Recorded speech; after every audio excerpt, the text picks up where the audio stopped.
Bonjour à tous, ravi de vous retrouver sur Public Sénat. Place à présent à l'audition de Laurent Fabius, l'ancien ministre des Affaires étrangères, qui a quitté le gouvernement mercredi dernier. Son départ était d'ailleurs à l'origine du remaniement, puisqu'il est le candidat au Conseil constitutionnel de François Hollande, candidat même à la présidence du Conseil constitutionnel, puisque le mandat de Jean-Louis Debré doit toucher à sa fin au printemps. Laurent Fabius, finalement, ne cumulera pas cette fonction avec celle de président de la COP21, même si c'était son souhait de départ. Mais voilà, cela pose un problème en termes de séparation des pouvoirs. Or, le Conseil constitutionnel doit rester un organe indépendant. D'ailleurs, Laurent Fabius, lors d'une interview cette semaine, l'a rappelé. Il s'agit pour lui d'un véritable achèvement dans sa carrière politique, carrière lors de laquelle il a occupé quasiment toutes les fonctions législatives et exécutives existantes, sauf bien sûr celle de président de la République. Tout de suite donc, place à l'audition de Laurent Fabius. La Constitution prévoit que vous soyez auditionné par chacune des deux assemblées. C'est ce que nous faisons ce matin à la Commission des lois. Votre vie publique est tellement connue qu'elle me dispense de rappeler ces grandes étapes. En revanche, la Commission des lois sera intéressée par ce que vous pourrez lui dire dans un premier temps de ce qui fonde votre souhait d'accepter cette nouvelle mission. Si vous voulez bien peut-être vous exprimer pendant une vingtaine de minutes, davantage si vous le souhaitez, moins si vous voulez être plus concis, de sorte que nos collègues puissent, ils le souhaiteront certainement, vous poser un certain nombre de questions, y compris sur les orientations à venir du Conseil constitutionnel. Donc je vous cède la parole. Merci beaucoup, Monsieur le Président. Mesdames et Messieurs, merci de m'accueillir pour cette audition. Juridiquement, si je comprends bien les choses, puisque je suis pressenti comme membre par le Président de la République, je dois être auditionné par les deux commissions. Je viens d'être auditionné par la commission de l'Assemblée nationale et maintenant je me trouve avec plaisir devant vous. Le Président de la République n'a pas fait mystère de ce que si je devais être membre du Conseil constitutionnel, j'en serais le président, mais sans faire de juridisme, je comprends que c'est à titre de membre que vous m'auditionnez. C'est bien le cas. Et non pas à bien titre sûr. de président. Possible. Merci infiniment. Oui, c'est vrai que mon parcours est connu. Peut-être puis-je revenir sur deux aspects de ce parcours qui vous intéresseront plus particulièrement par rapport aux fonctions que, le cas échéant, je vais remplir. Et puis peut-être dirai-je quelques mots, si vous le voulez bien, sur la façon dont je perçois le Conseil constitutionnel. Alors il faudrait, au début de chacune de mes phrases, ajouter si les commissions, etc. Je ne le ferai pas, non pas par présomption, mais pour gagner du temps.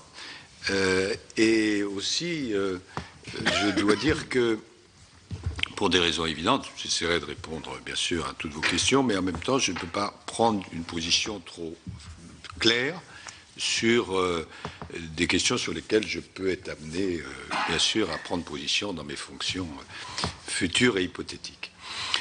Sur mon propre cheminement, je mettrai l'accent sur deux aspects. Au fond, j'ai eu beaucoup de chance, parce que j'avais une formation au départ littéraire, économique, juridique, et j'ai commencé mon parcours au Conseil d'État, où je me trouvais d'ailleurs avec M. Richard.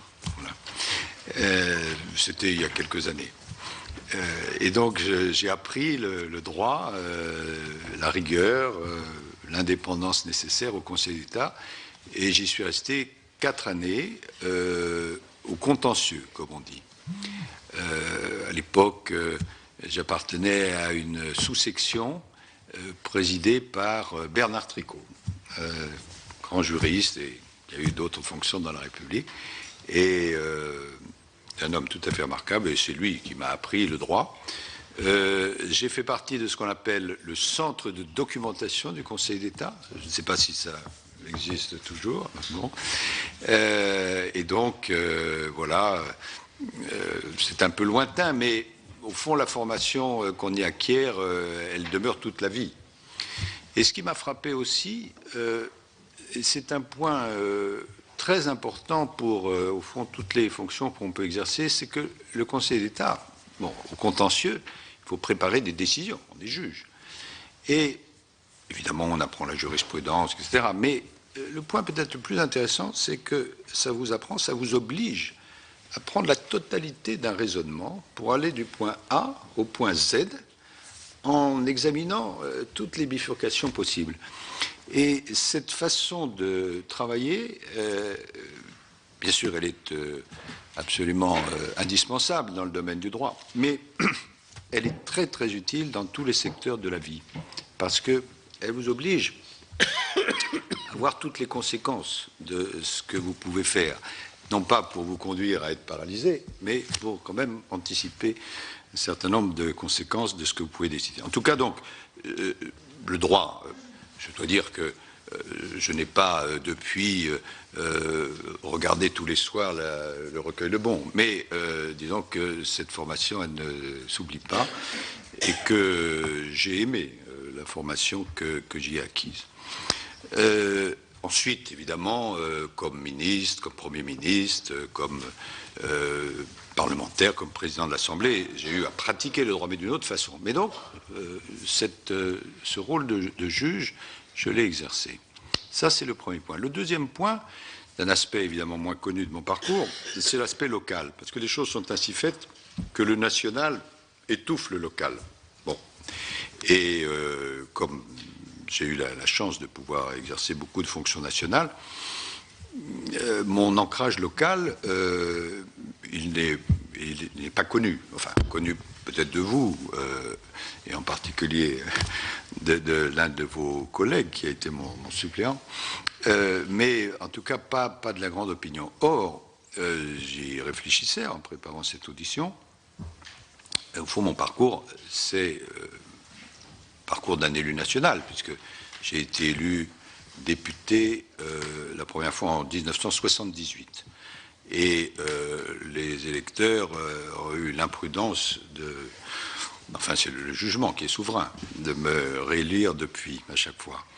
Mais j'ai exercé des fonctions locales. J'ai donc été conseiller municipal, adjoint, maire, expérience extraordinaire. J'ai été conseiller général au moment où ça s'appelait encore comme ça. J'ai été président de région, mais pas dans le nouveau système, dans le système ancien. J'ai été président d'une agglomération, l'agglomération de Rouen, extrêmement intéressant aussi. Donc, je crois avoir fait la totalité du parcours local. Et je ferai la même réponse que celle que font beaucoup d'entre vous lorsqu'on les interroge. Quelle est la fonction qui vous a le plus intéressé? Bon, c'est celle-là. Parce que on prend des décisions, on voit les conséquences de ces décisions. Alors que au niveau des grandes fonctions nationales ou internationales, je ne dis pas qu'on ne voit jamais les conséquences de ces décisions, heureusement on les voit. Mais dans certains cas, bon, c'est tellement diffus qu'on n'a pas cette sanction immédiate de l'électeur. Bon, on peut être élu local une fois par hasard, mais quand on est reconduit, il n'y a pas de hasard. Bon, et donc, pourquoi dis-je cela? Parce que je pense que si j'exerce des fonctions au Conseil constitutionnel, cette dimension-là de l'élu local, ça, je la garderai toute ma vie. Et donc, j'examinerai les décisions que nous aurons à prendre avec, d'une part, cette formation juridique que j'ai eu la chance d'acquérir, et puis cette dimension locale. En même temps, j'étais parlementaire, je dois vous prier de m'excuser, je n'ai été que député. Bon. Mais je fais partie de cette catégorie dont je ne sais pas si elle est nombreuse ou pas. Au fond, Bon, quand on interroge les députés, il y a deux grandes catégories de députés par rapport à la question du bicamérisme. Ceux qui sont carrément contre et ceux qui sont contre, mais ensuite qui vont devenir sénateurs. Bon. Et moi, je fais partie de cette troisième catégorie, je ne sais pas si elle est nombreuse. Je ne crois pas avoir pris position contre le Sénat pour une raison assez simple, c'est que je suis partisan du bicamérisme. Alors là, je dois dire que je vous présente mes excuses. Bon. Et je ne dis pas cela seulement parce que je suis devant vous, mais bon, je pense qu'il y a un équilibre à trouver. Alors on peut bien sûr critiquer les positions prises par les uns et par les autres, mais je trouve que dans notre démocratie telle qu'elle existe, à condition bien sûr qu'il n'y ait pas de blocage, le fait qu'il puisse y avoir un équilibre est intéressant et important. Et puis, évidemment, ça a une incidence sur notre sujet, notre thème, mais le Sénat, pas seulement récemment, mais depuis très longtemps, a un intérêt particulier pour les questions de liberté, de droit. Donc ça concerne au premier chef le Conseil constitutionnel, sur les questions aussi de collectivité locale, de décentralisation. Et donc tout ceci fait que, c'est une préparation, une propédeutique qui me paraît utile pour la fonction qui m'a été proposée. Donc voilà sur ma vie. Ensuite, sur le Conseil, bon, j'ai eu affaire à plusieurs reprises au Conseil constitutionnel, bien sûr. J'ai eu l'occasion 2 fois de nommer un représentant quand je présidais l'Assemblée nationale, que vous avez peut-être connu. J'ai nommé le professeur Jacques Robert, qui était un grand juriste, et ensuite le professeur Jean-Claude Colliard. Bon. Et donc à cette occasion, bien sûr, j'avais réfléchi aux conditions des nominations. Et bon, j'ai moi-même signé des recours, bien sûr. Il y aura des rapports nombreux avec cette institution, mais je ne peux pas dire que je la connaisse de l'intérieur. Je sais que ses membres sont en général des gens tout à fait éminents, et bon, c'est une occasion, bien sûr, de rendre hommage aux membres actuels et aux membres qui s'en vont. Bon, et en particulier ceux qui ont été désignés par le président du Sénat, mais plus largement tous ses membres, et au président qui s'en va, le président Debré. Sur le Conseil, bon, il y a plusieurs phases. Au départ, le Conseil, parlons franc, a été créé pour empêcher que le Parlement empiète sur l'exécutif. C'était ça l'idée. Bon, et puis ensuite, comme ça arrive dans l'histoire, les choses ont évolué pour des raisons certaines anecdotiques, dit-on, mais d'autres de fond. C'est la question de fond qui compte. Avec plusieurs phases essentielles. Bon, ce qui s'est passé en juillet 71, même si ça avait été préparé un petit peu à l'avance, avec cette décision sur la liberté d'association, là, c'était un changement considérable, puisque le contrôle ne se faisait pas simplement par rapport aux différents articles de la Constitution, mais par rapport à son préambule, au préambule de 46, et puis à la déclaration des droits. Évidemment, ça changeait énormément de choses. Alors la question est posée, peut-être reviendra-t-on là-dessus, est-ce que c'est un juge, pas un juge? Oui, c'est un juge, bien sûr. Un juge, c'est pas seulement un juge, mais c'est un juge.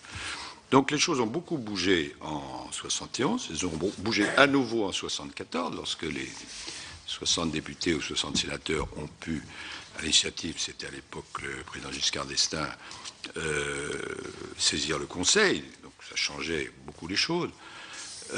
Et puis, disons, le troisième grand changement, même s'il y en a eu entre-temps, c'est l'affaire de la QPC. Le président Sarkozy, ça avait été auparavant proposé, ça n'avait pas pu prospérer, donc 2008, application en 2010, la QPC. Et pour préparer cette audition, bon, j'ai repris tout ça, j'ai essayé de me former un jugement, peut-être on en parlera, en tout cas je suis à votre disposition. Je pense que l'institution était utile, bon, même s'il y a toujours des choses à compléter. Et donc, quand on rapproche ces deux éléments, à la fois mon parcours personnel et puis l'évolution du Conseil constitutionnel, je crois que l'expérience que j'ai acquise, l'indépendance que je porte, font que je peux être utile. Et finalement, c'est toujours la même idée, servir la République, les citoyens, même si c'est une fonction différente, puisque j'ai exercé la plupart des fonctions exécutives et législatives, et maintenant, c'est autre chose. Donc je l'ai souhaité, je le dis clairement, et lorsque le président de la République m'a proposé cela, eh bien, c'était un grand honneur, et cet honneur, la mise en application de cet honneur, dépend maintenant de vous.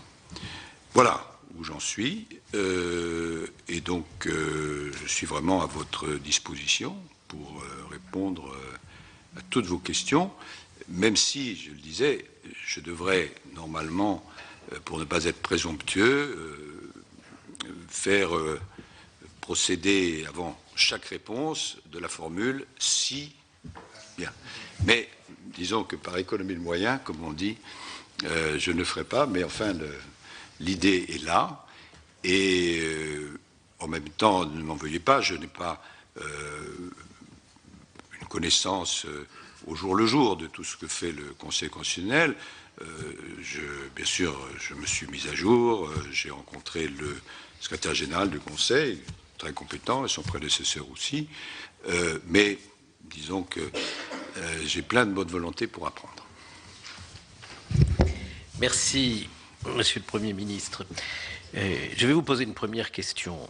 Le président Debré s'est exprimé publiquement pour évoquer les évolutions récentes, et notamment la question prioritaire de constitutionnalité, mais il a aussi envisagé l'avenir pour le Conseil constitutionnel.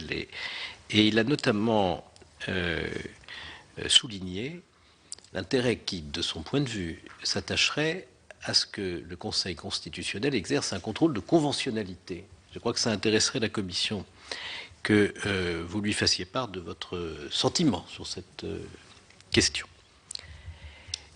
Je donne la parole, si vous le permettez, oui, peut-être...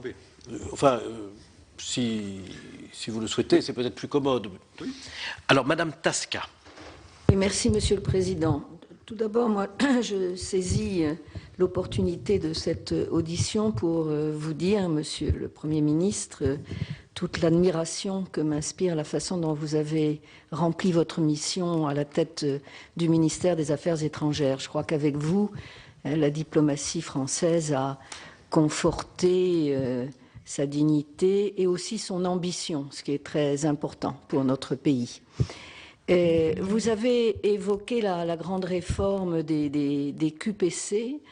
C'est en effet un changement assez considérable dans la mission du Conseil constitutionnel. Est-ce que vous pensez, même si vous l'avez dit, vous n'avez pas vécu de l'intérieur le Conseil ces dernières années, est-ce que vous pensez que cela pourrait conduire à une certaine réorganisation du Conseil constitutionnel, dans la mesure où ça change sensiblement le poids des charges qui sont les siennes?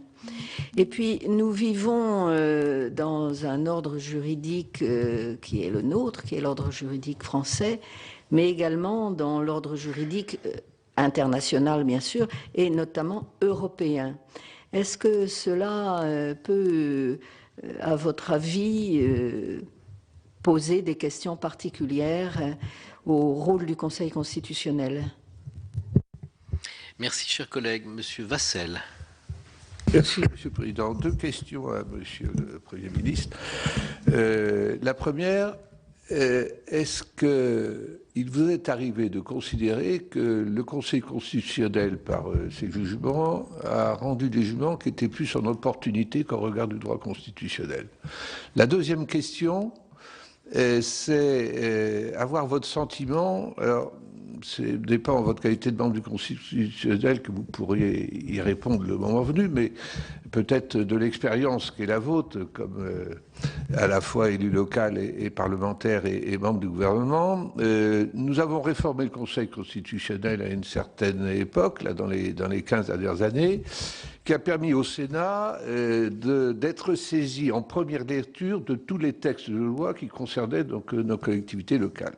Moi, je fais partie de ceux qui pensaient qu'on aurait pu permettre au Sénat d'avoir le dernier mot sur tout ce qui concernait les institutions locales et nos collectivités locales. Est-ce que vous pensez qu'une telle évolution du droit constitutionnel qui permettrait au Sénat d'avoir le dernier mot sur ces sujets serait opportune ou non ? Peut-être on peut s'arrêter là, parce qu'après, je risque de ne pas avoir dans ma mémoire le détail des questions. Et alors, puis, on fera un... Très bien. Si ça vous convient. Oui, oui. Et puis, on fera une deuxième, non pas une deuxième salle, mais une deuxième série de questions ensuite. Merci beaucoup. Monsieur le Président, d'abord, pour faire suite à votre première intervention, oui, le Président Jean-Louis Debré, notamment dans les vœux, la réponse aux vœux qu'il a faite il y a quelques jours au Président de la République, a non pas livré un testament, mais livré un certain nombre de points sur lesquels il pense qu'il pourrait y avoir des évolutions. J'en ai noté 2 ou 3. Il cite cette question du contrôle, de la conventionnalité. Il s'interroge aussi sur la question de savoir si il ne pourrait pas y avoir des autorités administratives indépendantes qui saisiraient le Conseil. Et puis, il prend position sur la question bien connue des membres de droit, les anciens présidents de la République, etc. Bon, peut-être y aura-t-il des questions là-dessus, mais sur la question du contrôle de conventionnalité. Moi, encore une fois, sous bénéfice de l'expérience, parce que je crois qu'on peut avoir un certain nombre d'idées, on doit en avoir d'ailleurs, mais ensuite il faut regarder la réalité et se faire son jugement. Mais sur cette question-là, je suis plutôt, je dirais, du genre classique. Bon, il y a des organisations juridiques qui sont différentes dans chaque pays. Il y a des pays où il n'y a pas la séparation entre la juridiction administrative et la juridiction judiciaire. Il y a des pays où il y a une Cour suprême.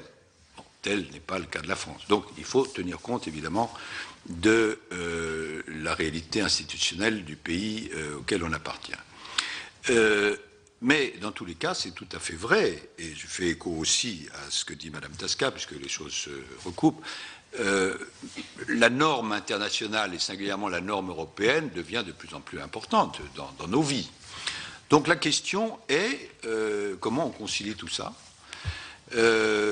Jusqu'à présent, le Conseil constitutionnel dit, bon, contrôle de constitutionnalité, oui, mais contrôle de conventionnalité, non, pour simplifier. En revanche, les autres juridictions judiciaires, administratives, il peut y avoir un contrôle. Alors, certains disent, il y a des arguments pour ça, bon, il faudrait changer les choses, et ça pourrait se faire d'ailleurs par décision prétorienne.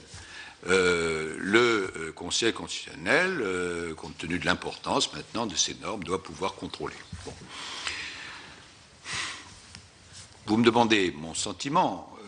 Là, tel que, d'une part, le Conseil a fonctionné jusqu'ici, et dans l'état actuel de mon analyse, je suis plutôt pour ce qu'on appelle le dialogue des juges. Le dialogue des juges, c'est une expression, vous le savez, qui était employée par Bruno Genevoix, qui était mon collègue au Conseil d'État, qui était un puits de science, et qui ensuite a été secrétaire général du Conseil constitutionnel, quand Robert Badinter le présidait, et ensuite qui est revenu au Conseil d'État, il a dû présider la section du contentieux, et il a, comme commissaire du gouvernement, avant d'aller au Conseil constitutionnel, il avait élaboré la théorie dite du dialogue des juges, qui se différenciait de la thèse du gouvernement des juges. Bon.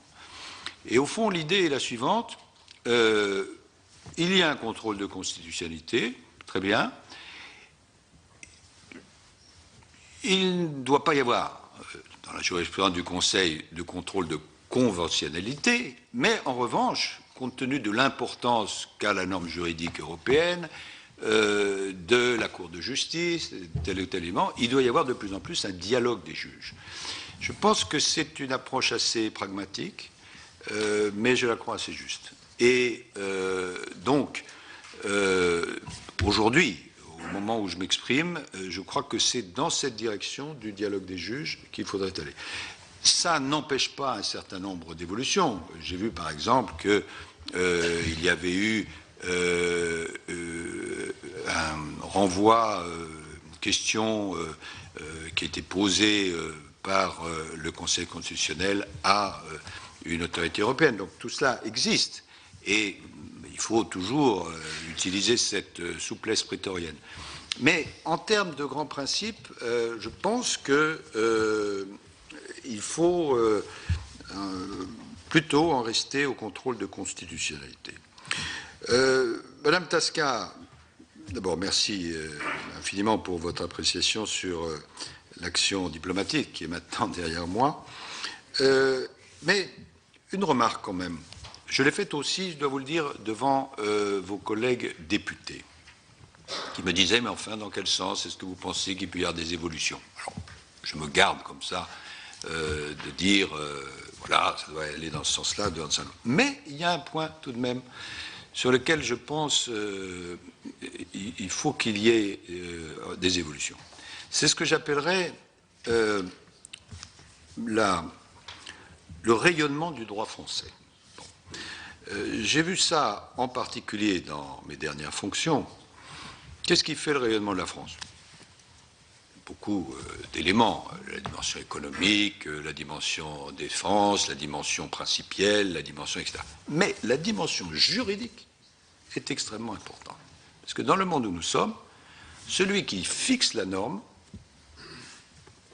c'est une partie de son rayonnement qui en dépend. Or, nous sommes dans un monde compétitif où, de plus en plus, la norme est anglo-saxonne et le droit anglo-saxon. Et je pense que, pour simplifier le droit français et sans arrogance, doit pouvoir être défendu, étendu, en montrant la qualité de ses solutions.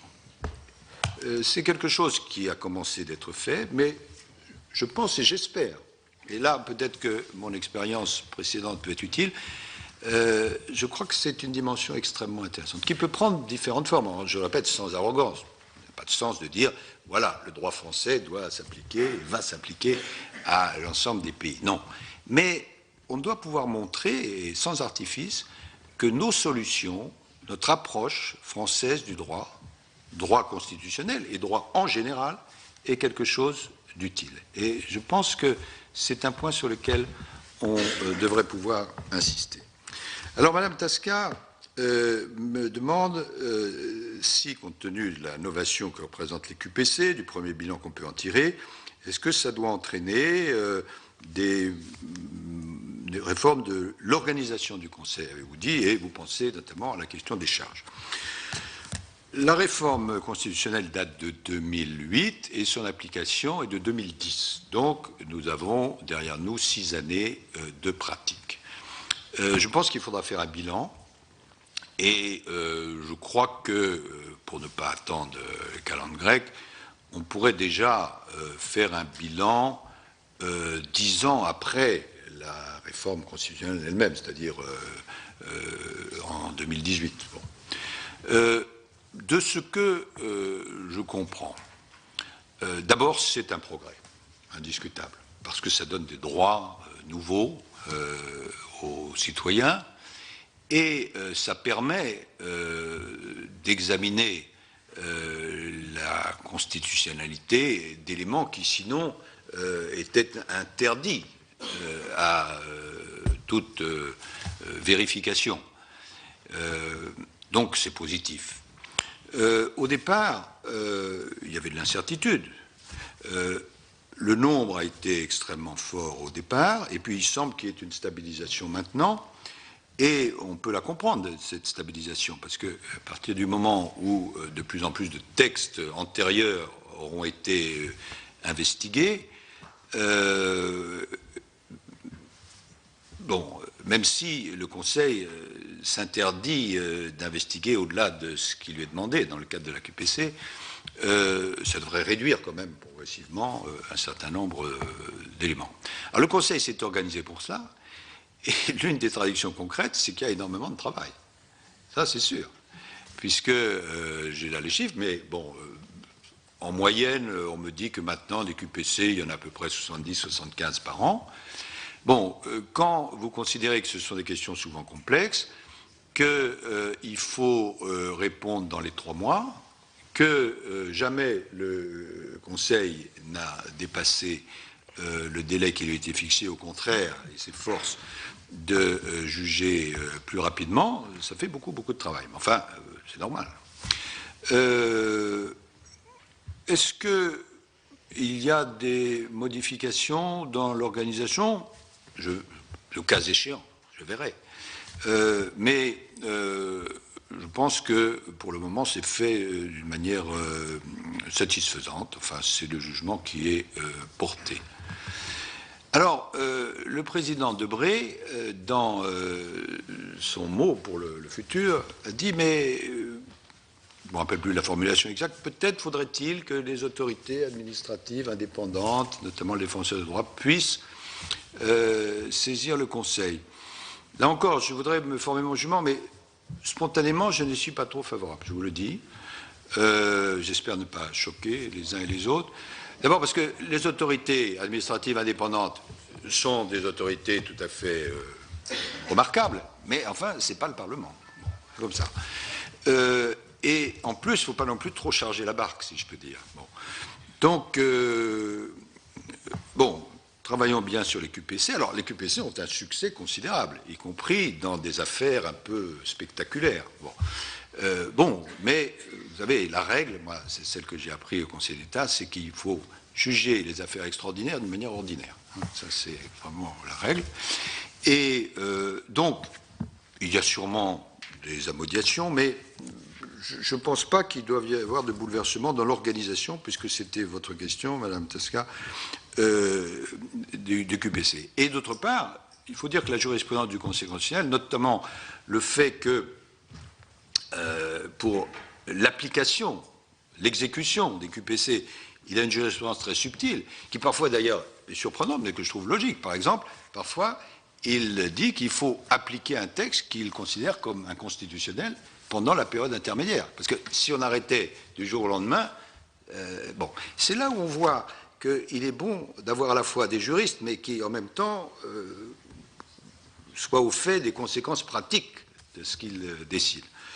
Je pense notamment à la décision sur la garde à vue. Bon, si on avait arrêté du jour au lendemain, qu'est-ce qui arrivait? Bon. Donc, pour le moment, enfin, de ce que je vois, sans être encore un spécialiste, je pense que c'est satisfaisant. Après, l'ordre juridique européen, bon, j'ai donné quelques éléments de réponse dans ce que j'ai dit à l'intention du président en bas et de vous-même. Monsieur Vassel pose la question, j'ai du mal à me relire tellement j'ai écrit des pattes de mouche. Est-ce que le Conseil constitutionnel ne se prononce pas en opportunité, parfois plutôt qu'en droit? Grande question. Et puis, on pourrait dans la même veine dire, mais est-ce que c'est une institution politique? Bon, hein, bon. Je dirais que les décisions du Conseil sont ou doivent être non pas politiques, mais elles ont une portée politique souvent. Bon, il y a une distinction entre les deux. Il faut se prononcer en droit, mais il faut éviter que le droit soit inopportun. Bon. Dans les qualités, la liste des qualités comme ça qu'il faut cocher, j'ai dit, bon, l'indépendance, c'est important, l'expérience, la compétence et le bon sens. Alors, est-ce que le bon sens veut dire l'opportunité? J'en sais rien. Si, mais le droit est le droit en même temps, et on ne peut pas tordre le droit. Et tel qu'a été fabriqué le Conseil constitutionnel, son travail, d'abord, c'est de vérifier la conformité à la Constitution. Bon, Alors, il a étendu, la Constitution, ce n'est pas simplement les articles de la Constitution, c'est aussi le préambule, etc. Voilà, ne croyez pas que je m'en sorte par une pirouette, mais je vais citer Jaurès. Et d'ailleurs, c'est intéressant parce que le président Debré, dans son dernier discours, faisait référence à Jaurès. Donc je peux m'autoriser la même liberté. Dans le discours fameux, vous savez, qu'il fait à la jeunesse en 1903, alors il décrit le courage. Bon, et il y a toute une série, une espèce d'énumération, qu'est-ce que c'est que le courage? Et à un moment, il utilise cette formule devenue célèbre, le courage, c'est d'aller à l'idéal et de comprendre le réel. Au fond, c'est un peu la même chose. Bon, il faut absolument respecter le droit et comprendre le réel. Bon. Sinon, bon. Mais le droit, c'est le droit. Voilà, le droit, c'est le droit. Et ce n'est pas à vous qui faites le droit, c'est pas vous qu'il faut convaincre, mais parfois, dans l'opinion publique, c'est évidemment plus compliqué. Sénat, première lecture... Non, oui, collectivité locale, je vois le sujet. Alors, et c'est un sujet qui n'est pas abstrait, puisque notamment, je crois avoir compris qu'il y a eu une certaine polémique dans différentes occasions, et notamment à propos des cumuls. Bon, qui devait avoir le dernier mot, etc. etc. Bon, pas facile. Et je ne vais pas dire ni la position que je prendrai au cas où, ni revenir d'une façon critique sur la jurisprudence. Ce serait complètement déplacé de ma part. Mais je vois bien quels sont les deux éléments qui peuvent venir dans la contradiction. Et je pense notamment à la décision sur les cumuls et la question de savoir si ou non c'était un texte relatif au Sénat, etc. Bon, d'un côté, un certain nombre de personnes peuvent dire, bah, écoutez, c'est un texte qui touche le Sénat, donc il est relatif au Sénat. Et les textes sont clairs. Lorsque un texte est relatif au Sénat, ça a un certain nombre de conséquences sur la loi organique et il faut que ce soit voté conforme, etc. Ça, c'est une approche. De l'autre, et j'ai cru comprendre que c'est celle qui a prévalu dans la décision dont il s'agit, on dit oui, mais ça ne concerne le Sénat que si ça concerne l'équilibre des pouvoirs entre le Sénat et l'Assemblée. Donc, comme les dispositions sont les mêmes, que ce soit les sénateurs ou les députés, on ne peut pas dire que ça concerne le Sénat. Je ne vais pas trancher, mais j'ai bien compris que c'était ça les deux postulations. Bon, pour le reste, moi, je crois que le rôle du Conseil, c'est, je viens de le dire, d'appliquer les textes et de faire en sorte, en tout cas, que le Sénat soit entendu, bon, et respecté. Pas seulement parce que je vous ai dit ma conviction sur le bicamérisme, mais parce que, voilà, ce sont nos institutions. Le Sénat doit être entendu, et d'autant plus entendu que sur un certain nombre de sujets, il apporte, me semble-t-il, une philosophie, une approche qui est singulière, mais qui concourt à l'intérêt général d'une façon éminente. Merci, Monsieur le Premier ministre, de ces réponses très approfondies. Nous avons maintenant le président Mézard. Alors, on fait comme vous le souhaitez. Trois collègues vont vous poser leurs questions et puis nous ferons un ultime échange. Volontiers. Alors, président Mézard. Monsieur le Premier ministre, je ne vous reposerai pas la question sur le bicamérisme. Vous l'avez posée il y a peu et vous venez de nous répondre à nouveau. Je ne vous poserai pas la question sur les autorités administratives indépendantes. Vous avez fait la réponse et je suis heureux de cette réponse. Et en ce qui concerne la troisième question sur ce qui s'est passé pour le cumul, votre réponse nous laisse ni dans l'espoir ni dans le désespoir. C'est exact.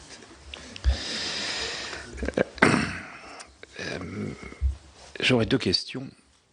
Une sur la saisine du Conseil constitutionnel, parce qu'il est aujourd'hui plus facile de saisir le Conseil constitutionnel, certes après un filtre dans le domaine des questions prioritaires de constitutionnalité, que de trouver 60 parlementaires pour faire un recours. Ne pensez-vous pas qu'il faudrait une évolution à ce niveau-là, et par exemple, c'est un exemple, mais ça pourrait être autrement, de considérer qu'un groupe parlementaire peut saisir le Conseil constitutionnel, mais c'est une idée comme une autre. Deuxième, parce que c'est difficile, quand on n'est pas dans un des deux grands groupes, de trouver 60 signatures, j'en sais quelque chose, je l'ai fait... Je vois là votre formation Conseil d'État, mon cher collègue. Deuxième question, c'est sur l'évolution du Conseil constitutionnel lui-même. D'ailleurs, vous y avez déjà fait allusion. La question qui se pose est de savoir si l'on va vers une sorte de Cour suprême. Et est-ce que c'est... Quel est votre avis là-dessus? Et vous avez dit d'ailleurs, ça me permet de relier les deux axes de cette question, vous avez dit ce qui est important, et je le crois aussi, c'est l'image du droit français dans le monde. Nous avons une tradition, et cette tradition, elle repose beaucoup sur les droits de l'homme. Et il y a quand même un débat aujourd'hui sur la question des libertés individuelles.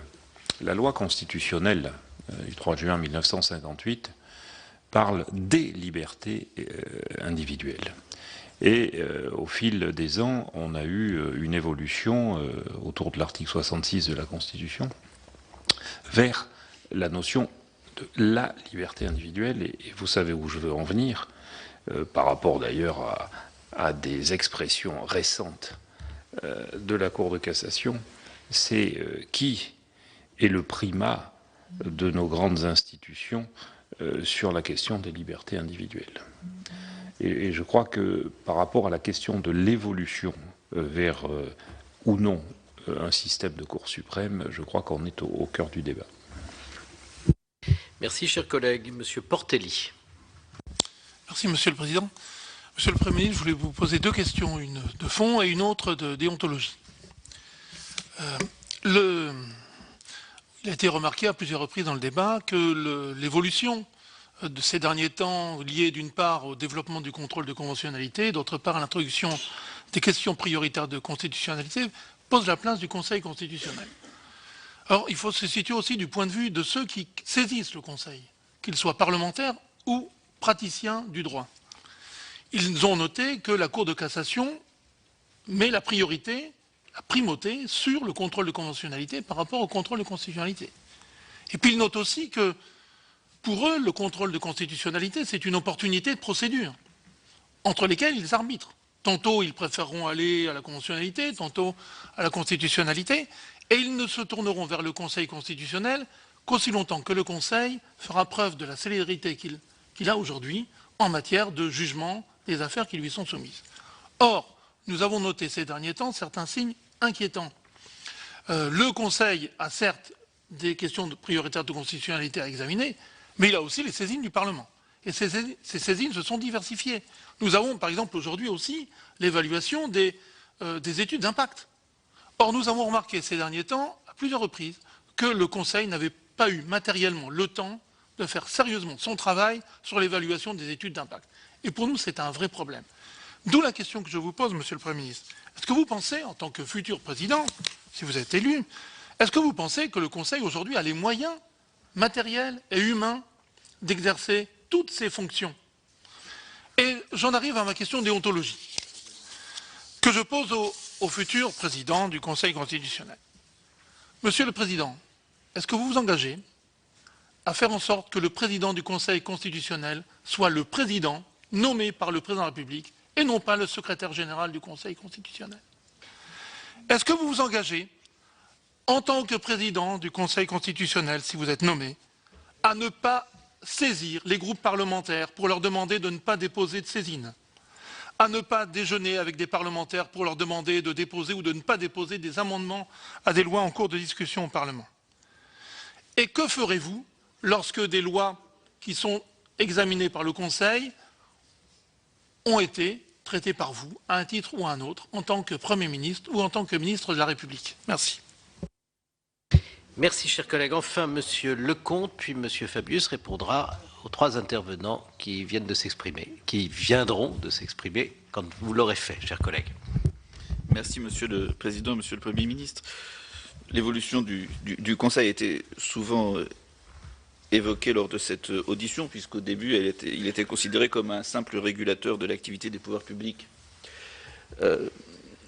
Est-ce que les évolutions depuis 1962 pourraient conduire aujourd'hui le Conseil constitutionnel, face à une saisine comme celle du président du Sénat en 1962 sur un usage de l'article 11 pour modifier la Constitution, à évoluer par rapport aux décisions de 1962, compte tenu de l'évolution du rôle du Conseil constitutionnel, alors que la saisine portait sur l'usage de l'article 11 pour faire passer une loi qui avait finalement vocation à changer la Constitution sans passer par l'article 89 qui est chargé de cela. Est-ce que vous considérez que les évolutions du Conseil feraient évoluer une décision aujourd'hui du Conseil sur ce sujet?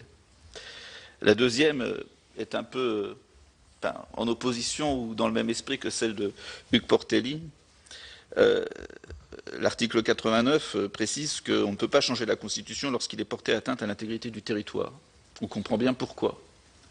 Et la question que je souhaiterais vous poser sur ce sujet, c'est compte tenu des arguments de menaces qui sont utilisés aujourd'hui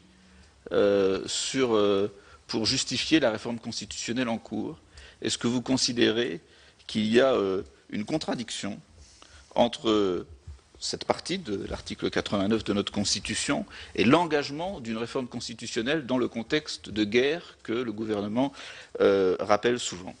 Je vous remercie.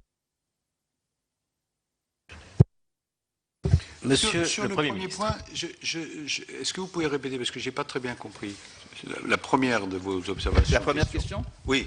La première question, c'est de savoir si, compte tenu de l'évolution du rôle du Conseil constitutionnel depuis 1962, vous considérez que la réponse que le Conseil constitutionnel a fait à l'époque au président du Sénat, qui en fait, souhaitait l'avis du Conseil sur l'usage par le président de la République de l'article 11 de la Constitution par une loi soumise à référendum, modifier la Constitution sans passer par l'article 89. Est-ce que vous considérez que les évolutions et les décisions du Conseil, et je pense en particulier à celles qui ont eu lieu au moment du référendum de 2005, font qu'aujourd'hui, le Conseil aurait une attitude différente que de considérer que finalement le peuple est souverain tel qu'il peut être constituant à lui tout seul, en dépit de tout ce qu'il y a dans la Constitution? Merci. Excusez-moi, je n'avais pas saisi. Maintenant, je comprends. Alors, je vais prendre... Voilà, d'abord, merci. Le président Mézard, s'est concentré sur deux questions. La saisine et puis l'évolution du Conseil constitutionnel, Cour suprême, etc. Sur la question de la saisine, vous dites désormais il est plus facile de saisir par une QPC que de réunir les voix nécessaires, 60, pour avoir la saisine. Il y a quand même des conditions précises pour que la QPC prospère. Ces conditions, vous les connaissez, et elles font que, jusqu'à présent, on s'est stabilisé, je crois, autour de 70. Bon, il faut que le motif soit sérieux, il faut que ce soit applicable, enfin, vous connaissez ça. Il faut éviter, évidemment, que la QPC soit un moyen dilatoire. Et de ce que j'ai vu j'ai l'impression qu'il y a un équilibre qui a été trouvé. Au départ, de ce que j'ai cru comprendre, la Cour de cassation était un petit peu réticente. Bon, et puis maintenant, les choses se sont stabilisées. Et le filtrage par la Cour de cassation d'un côté, par le Conseil d'État, apparaît satisfaisant. Les délais sont respectés, les 3 mois. Je crois qu'il est arrivé 2 ou 3 fois simplement que les délais ne soient pas respectés, auquel cas, automatiquement, le Conseil a été saisi. Et il s'agit, bien évidemment, d'ouvrir ce droit nouveau aux citoyens, mais, et c'est le sens de ce que je disais par rapport aux autorités administratives, il s'agit non plus de ne pas faire en sorte que tout ça soit tellement largement ouvert que ça devienne impossible à traiter. Alors, l'autre volet, c'est les 60. Bon. J'hésiterais à faire dépendre cela de la notion de groupe parlementaire, parce que de mes souvenirs de président de l'Assemblée nationale, je crois que la notion de groupe parlementaire est assez évolutive.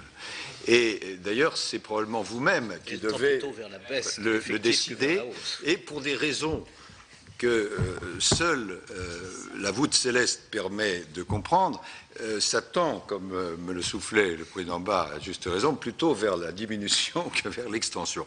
Bon.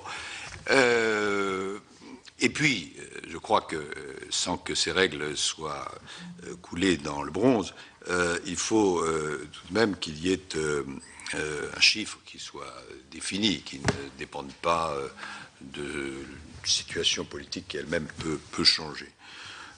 Donc, moi, si vous voulez, je crois que la question du nombre des parlementaires nécessaires pour opérer la saisine est une question en soi, qu'il ne faut pas faire dépendre de la procédure QPC. Ce sont 2 procédures différentes. Mais voilà. Donc, en tout état de cause, c'est aux constituants à le décider.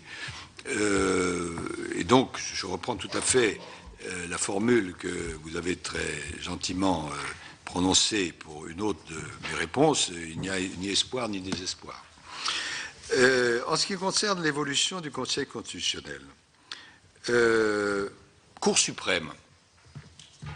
Bon, la Cour suprême des États-Unis est une grande institution, mais c'est une tradition tout à fait différente. Et je ne vois pas honnêtement que nous lancions dans un bouleversement de l'organisation institutionnelle française où on fusionnerait la Cour de cassation, le Conseil d'État, on mettrait tout ça sous la dépendance du Conseil. Bon.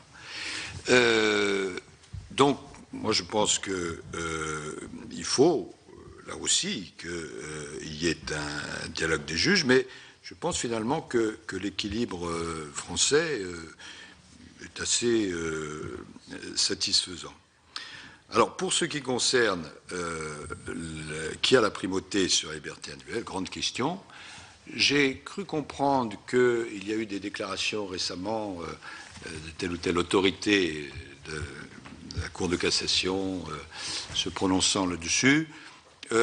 Bon, pour des raisons que vous comprendrez très bien, Président Mézard, je ne veux pas à ce stade trancher là-dessus. Simplement, je voudrais dire, de la façon la plus nette, que j'ai tout à fait conscience de l'attachement du Sénat, et en particulier de cette commission, à la protection des libertés publiques. Et j'observe, c'est incontestable, que dans le travail parlementaire, la contribution de votre commission et du Sénat en général est tout à fait éminente. Et je voudrais citer 2 exemples récents qui sont incontestables.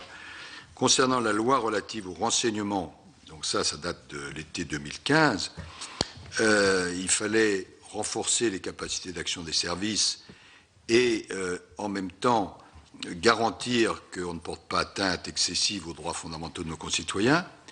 Et un de mes collaborateurs m'a montré une petite étude sur ce qu'avait fait le Sénat pour inscrire les activités de renseignement au cœur des principes juridiques fondateurs. Et je pense que vous avez fait un travail de ce point de vue-là que je considère comme exemplaire. Donc ça, on est dans le concret. Et de même, en ce qui concerne l'état d'urgence, je ne veux pas me prononcer là-dessus parce qu'on va avoir des éléments d'application, mais disons, pour le passé,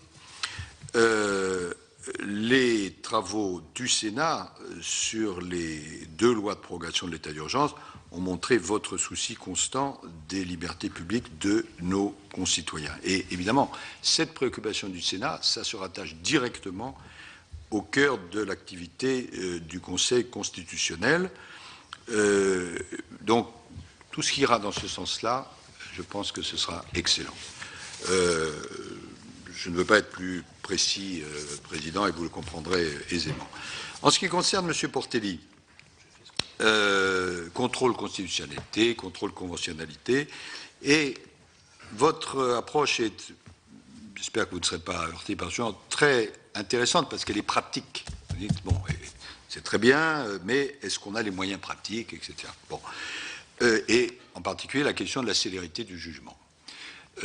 Pour le moment, des chiffres que j'ai, et qui sont certainement exacts, les choses sont satisfaisantes, me semble-t-il. À la fois parce que la Cour de cassation et le Conseil d'État ont respecté les délais, et parce que le Conseil constitutionnel a respecté les délais. Donc on ne peut pas dire que le fait qu'il y ait un contrôle de constitutionnalité et pas de contrôle de conventionnalité ait été mis en défaut parce que les délais n'étaient pas respectés. Mais il faudra être très vigilant. Et je ne pense pas que cela puisse jouer pour la juridiction administrative parce que les choses sont ainsi faites que une affaire ne va pas être instruite tant que la question du contrôle ne sera pas résolue. Je lisais dans un journal de ce matin que, en ce qui concerne l'ordre judiciaire, ça pouvait poser des problèmes parce qu'il y avait des audiencements qui étaient prévus, qui tout d'un coup étaient impossibles, parce que des juges avaient prévu un certain calendrier, que tout d'un coup était bouleversé. Donc peut-être là, y aura-t-il quelque chose à faire. Mais en tout cas, pour le moment, ayant consulté pas mal de personnes avant cette audition, on ne m'a pas souligné une difficulté particulière. S'il y en avait une, il faudrait bien sûr y répondre. Je suis plus préoccupé, donc ça, s'il m'est donné de le voir, je le verrai, parce que vous me dites sur les études d'impact, parce que, bon, c'est pas très facile, bien sûr, à opérer, mais là aussi, il faut respecter la loi.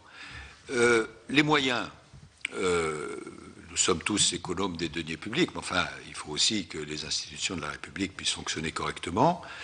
Je sais qu'il y a beaucoup de travail au Conseil constitutionnel, ça, tout le monde me le dit, et que par rapport à une époque antérieure, les choses sont probablement différentes, mais aucun de ceux qui sont pressentis, m'a-t-il semblé, pour y siéger, ou de ceux qui actuellement y siègent, ne rechignent à travailler. Bon. En même temps, il faut disposer des moyens nécessaires. Je vous ferai une réponse très concrète de la part de quelqu'un qui a dirigé, bien sûr, de grandes administrations. Le président, si j'ai compris, il faut que ce soit le président et non pas quelqu'un d'autre. Hein, c'était ça, en gros.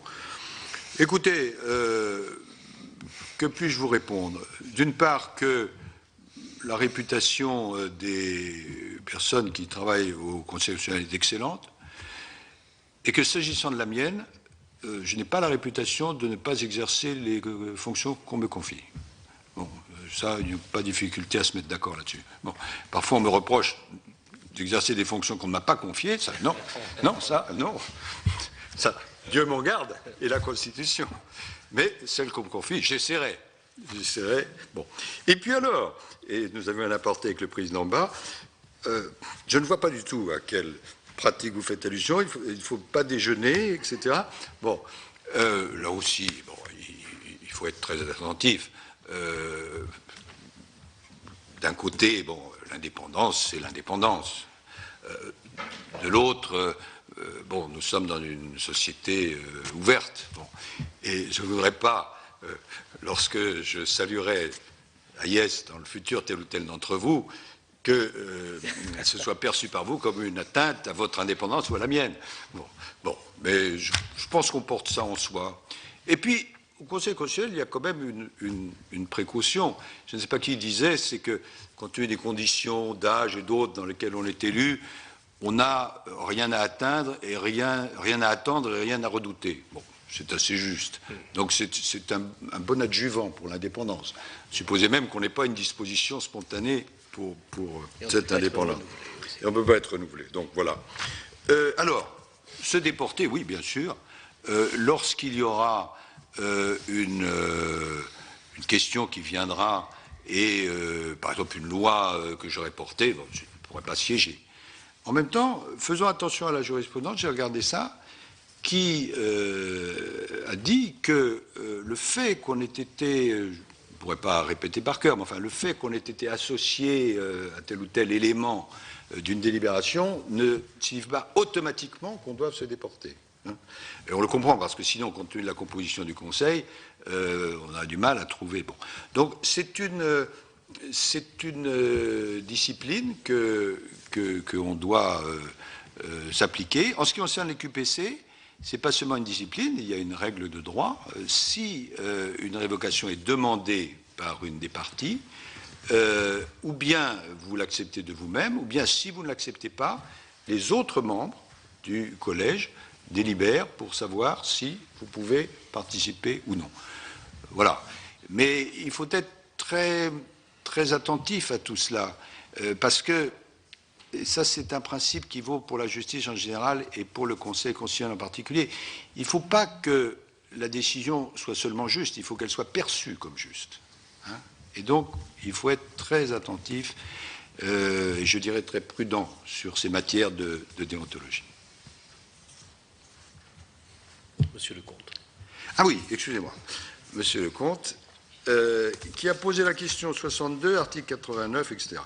Alors, on ne va pas refaire l'histoire, et soyons attentifs au fait, là aussi, que je ne vais pas prendre de position sur des sujets sur lesquels je pourrais, à IS, avoir à me prononcer si je rejoins le Conseil.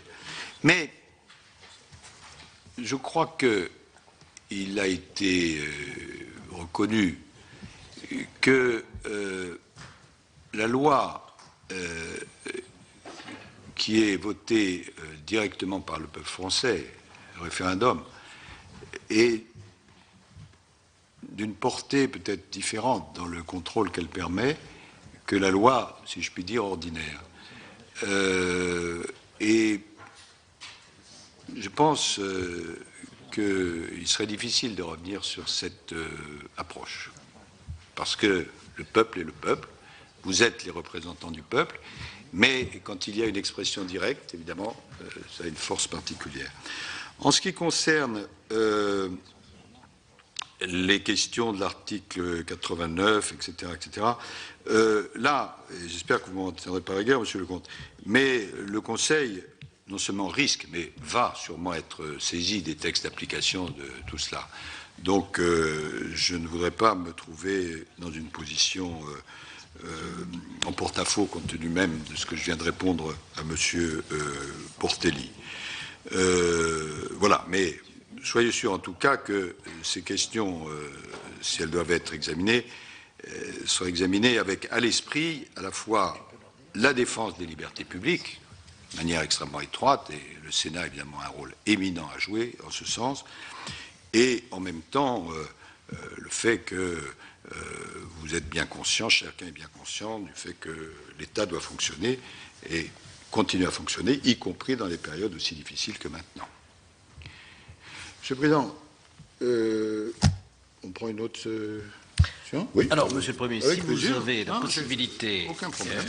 Et nos collègues à venir vont faire un effort de concision dans la formulation de leurs questions que nous n'avons pas imposées à leurs prédécesseurs.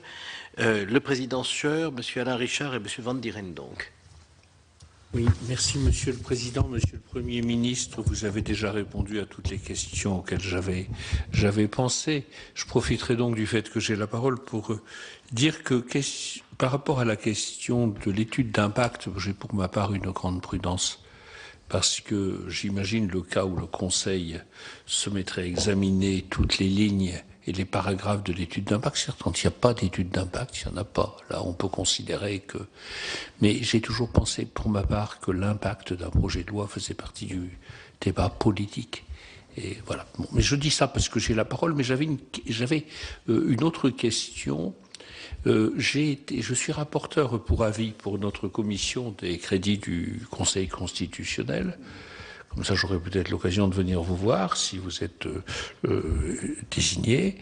Et j'ai remarqué que les crédits... Si cette démarche est jugée déontologique. Ah oui, elle est très déontologique. Condition qu'on ne déjeune pas ensemble. Non, mais on ne déjeunera pas. Peut-être aurais-je droit à un verre d'eau. Monsieur Jean-Louis Debré m'a offert un café.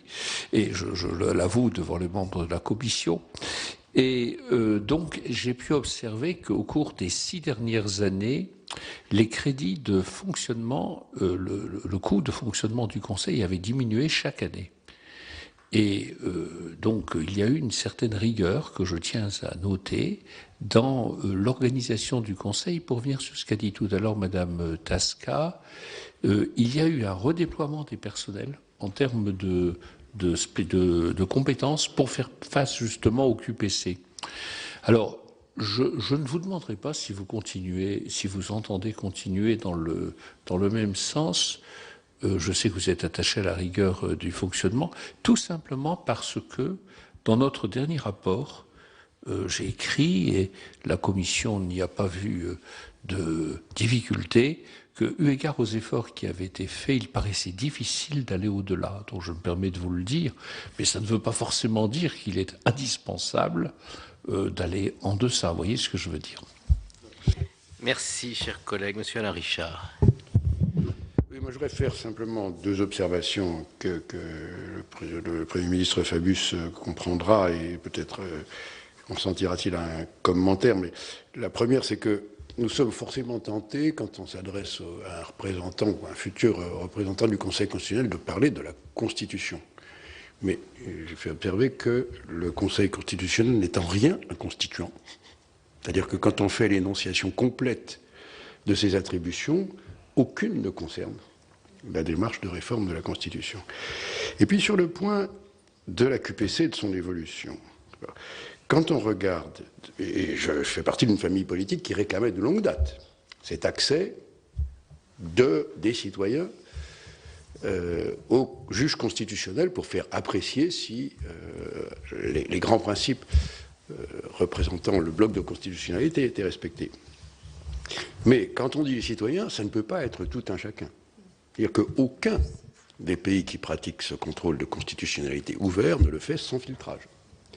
Et l'exemple extrême, c'est précisément la Cour suprême américaine qui doit juger, alors qu'elle représente l'équivalent de la Cour de casse, du Conseil d'État et du Conseil constitutionnel, 300 ou 500 affaires par an, c'est-à-dire à peu près le 10e, peut-être même pas, de ce que font nos juridictions suprêmes. Et donc, avant qu'on évolue sur ce sujet-là, moi je fais observer que le système qui a été adopté en 2008 et dans la loi organique, c'est un système qui ne passe que par des juges. C'est-à-dire que pour qu'une question arrive devant le Conseil, il faut qu'au moins 2 examens collégiaux par des juges qualifiés aboutissent à dire c'est une vraie question qui n'a pas encore été tranchée. Ça, c'est une vraie garantie. Bien entendu, ça signifie qu'on élimine des tas de questions, mais ça veut dire que celles qui passent sont vraiment pertinentes et vont faire évoluer l'appréciation du droit constitutionnel. Et si on sort de ça, sachant en plus qu'il y a un très fort appétit au barreau, c'est devenu un signe extérieur de prestige dans cette honorable et très nombreuse profession, d'avoir fait une QPC, alors a fortiori de l'avoir gagnée. C'est un sujet de compétition professionnelle dans le barreau dont on n'a probablement pas encore vu tous les effets. Donc il me semble que c'est une réforme importante, on a été nombreux à la saluer, pour certains on l'espérait depuis longtemps. Moi je salue la démarche du Premier ministre Fabius de dire bon, on va déjà faire un bilan et on va apprécier. Parce que Il faut que ça reste tout ça sous contrôle. Moi, ma question, elle est au fond, ça s'appelle toujours conseil. N'est-ce pas? Bien que tout le monde ait conclu, ce qui est le bon sens, que c'est une juridiction. Et donc, il y a quand même quelque chose qui est un peu dérangeant. Et quand on est conseiller d'État, on comprend bien cette question-là. C'est au fond, nous ne pouvons jamais demander conseil au Conseil. Rien dans la Constitution n'offre de prise à une approche de recommandation ou d'avertissement émanant du Conseil. Et honnêtement, je ne vois pas comment on pourrait biaiser par rapport à ça. Donc, moi, je constate qu'il y a un outil, enfin, il y a deux outils, on va dire, c'est la rédaction même des décisions, qui peut être plus ou moins explicite et plus ou moins pédagogique. Et je crois que le Conseil songe à ça. Et puis, il y a ce qu'on appelle la nouvelle formule des cahiers, c'est-à-dire d'un commentaire, alors lui qui a vraiment vocation à être, je dirais, se mettre à la place des usagers du droit constitutionnel, et nous en sommes, pour rendre familier au raisonnement qui a conduit le Conseil constitutionnel à adopter telle disposition, et notamment quand il s'agit de censurer une loi. De manière que nous soyons capables d'anticiper, parce que ça devient un débat maintenant assez présent dans nos débats législatifs, de dire est-ce que nous avons un risque avec le Conseil? Donc, moi je voudrais en tout cas rendre le futur, j'espère, président du Conseil constitutionnel sensible à cette question, sur laquelle il ne faut pas qu'on improvise, il ne faut pas qu'on fasse d'innovation imprudente, mais qui suppose forcément que nous ayons un outil de dialogue, au moins a posteriori, en disant voilà ce que nous avons jugé et ce que ça peut signifier pour les prochains débats que vous aurez. Ultime question de M. René Van Dierendonck. Oh, ce sera très court. Tout d'abord, Monsieur le Premier ministre, un petit souvenir. J'étais directeur de cabinet du maire de Roubaix quand jeune Premier ministre, déjà jeune Premier ministre, vous êtes venu et la période voulait cela. Vous aviez mis en exergue le caractère novateur des grandes lois sur la décentralisation. Et vous aviez, parce que ça m'est resté dans la tête, vous aviez utilisé une image qui était de dire l'accentuation du pouvoir des préfets et leur pouvoir d'adaptation, c'est-à-dire la déconcentration. Et le transfert des compétences aux collectivités territoriales élues, si vous voulez, parce que vous avez déjà une puissance métaphorique énorme, ça ressemble à un couple en mécanique. Alors, au titre de l'ultime dialogue entre élus territoriaux, et avant que vous prononciez vos vœux pour entrer dans cette noble institution, il y a en France un gros problème de ce pouvoir des préfets et des adaptations des normes. Voilà.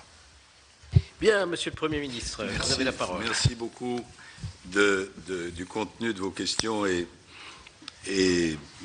je dirais de leur tonalité. Par rapport à Jean-Pierre Sueur, si j'ai bien compris, il nous conseille sur les études d'impact d'être tout de même d'une certaine prudence. Sur les crédits de fonctionnement, il note que le Conseil, sous la présidence de Jean-Louis Dorblé, a été économe et sans nous conseiller d'aller dans le sens inverse, il dit qu'il faut tout de même qu'il y ait les moyens nécessaires pour fonctionner.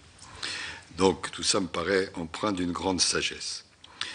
Alain Richard, il pose des questions de fond compliquées. Sur la QPC, c'est vrai que c'est un succès, mais il ne faut pas non plus que le succès soit tellement large qu'il devienne, nous en parlions à voix basse avec mon voisin, une espèce d'effet de mode, et puis que, avec de bonnes intentions, on aboutisse à un résultat différent de celui qu'on espérait. Il y a des conditions, vous l'avez souligné, M. Richard, conditions juridiques, bon, il faut que la disposition soit applicable au litige ou à la procédure où constitue le fondement des poursuites. Il faut que la disposition n'ait pas déjà été déclarée conforme à la Constitution dans les motifs et le dispositif d'une décision du Conseil, sauf changement des circonstances. Et il faut que la question ne soit pas dépourvue de caractère sérieux, pour qu'on évite ce qui est fantaisiste ou dilatoire. Et le Conseil d'État et la Cour de cassation doivent y veiller. On me dit qu'après des débuts qui peut-être ont été un peu incertains, maintenant, ces critères sont désormais correctement appréciés par tout le monde. Et il faut quand même être très attentif, d'où cette idée du bilan. Là, j'ai des chiffres que vous devez avoir aussi. Le Conseil d'État et la Cour de cassation ont eu, depuis le 1er mars 2010, qui était le début de la mise en application, à traiter 2600 dossiers de QPC. 2600. Ils en ont transmis 538 au Conseil, c'est-à-dire environ 20%. Et dans seulement 3 cas, la QPC a fait l'objet d'un examen par le Conseil, à défaut d'avoir été examinée dans le délai des 3 mois par le Conseil d'État ou la Cour de casse. Il faudra être très attentif. C'est un droit nouveau. Maintenant, l'excès tue cette possibilité. Donc, faisons un bilan et nous verrons si les choses sont pratiquées correctement ou bien s'il y a une espèce de détournement. Bon. Moi, je ne suis pas en capacité aujourd'hui de le dire. Les chiffres qu'on m'a cités, les commentaires qui m'ont été faits me laissent penser que les choses sont maîtrisées, mais enfin, il faudra y être attentif. Alors, M. Richard soulève une autre question. Il dit, mais le Conseil, est-ce que ça correspond vraiment au titre de l'activité qui est pratiquée? Et au-delà de cette question de vocabulaire, comment fait-on pour prévoir la jurisprudence, saisir, etc. Alors, une idée a été développée par certains sur laquelle le Conseil pourrait être saisi par davantage d'autorités. Je laisse de côté les autorités administratives, mais on pourrait, avant telle ou telle décision, et avant même de prendre une loi, saisir le Conseil. Il y a une procédure, vous le savez, au Conseil d'État, mais ça, on le comprend. Bon, le Conseil d'État est saisi, par exemple, des décrets, et puis ensuite, il peut être saisi au contentieux. Mais là, l'organisation pratique le permet, puisque le Conseil d'État, il y a beaucoup plus de membres qu'au Conseil constitutionnel, et donc, on peut administrer les choses de telle manière que ce ne sont pas les mêmes qui donnent leur opinion au moment de la saisine préalable ou les mêmes qui jugent au contentieux. Évidemment, au Conseil constitutionnel, ça poserait un problème énorme, puisque nous sommes 9, plus, en l'occurrence, de membres de droit. On ne voit pas comment on pourrait faire 2 formations. Mais, et c'est peut-être une remarque de fond que je me permets, outre la question pratique, dont je ne sais pas comment on pourrait la régler, il y a quand même une autre question qui est, évidemment, il faut qu'on connaisse la jurisprudence, mais admettons que vous puissiez saisir le Conseil avant, et puis ensuite, après. Mais quelle liberté il vous reste? Quelle marge vous avez? Et c'est là où le fait d'avoir été près de 40 ans parlementaire joue. On m'a, l'autre jour, posé la question à l'Assemblée nationale, c'était la dernière réponse que j'ai apportée, et elle valait pour l'Assemblée comme pour le Sénat. J'ai dit, c'est quand même ici le Parlement qui est le cœur de la démocratie. C'est comme ça. Ça ne veut pas dire que tout soit parfait. Bon. Et le Conseil, il a un rôle spécifique à jouer, mais ce n'est pas le Parlement. Et si on vous en sert en amont, en aval, au milieu, etc., Bon, c'est quand même une question dans l'équilibre des pouvoirs qui est très importante. Indépendamment du fait qu'il y a des dispositions pratiques qu'on ne pourrait pas prendre, compte tenu de notre nombre. Simplement, là où M. Richard a raison, il faut, malgré, on dit en latin imperatoria brevitas, il faut que les jugements, enfin en tout cas c'est notre tradition, soient bien libellés et courts, concis.